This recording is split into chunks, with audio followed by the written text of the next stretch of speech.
யோ கேள்றங்களே அது நீ மட்டும் அடிக்கலாமா? இந்தியாவோட பேட்டிங் லைனப்பே ஊன்னு போயிருக்கோம். அந்த அளவுக்கு நான் மொத்த பேட்ஸ்மேன்மா ஆனானுங்க. நடந்த மேட்ச்ல ஃபர்ஸ்ட் பேட்டிங் ஆன இந்தியாவில் இந்த சுமன் கில் 56 ரன் அடிச்சு விட்டான்ப்பா.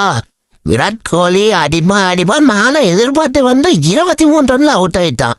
அந்த ஆஸ்திரேலியா செகண்ட் ஓடியில விட்டாரு. இப்போ நயா முடிச்சிருக்கானுங்க இந்த பசங்க. சரி, இந்த பயபல ஸ்ரேயஸ் இன்னைக்கு ஃபார்முக்கு வந்து அடி பிரிச்சுடுவான்னு நினச்சிட்டு இருக்கும் போது அவனும் விட்டுக்கிட்டான் 8 ரன்னுக்கு. அடுத்த வந்த ராகுல் தாண்டவா அண்ணாயான ஃபீல்டுக்குள்ள 112 ரன் நாட் அவுட். 92 பால்ல 11 4.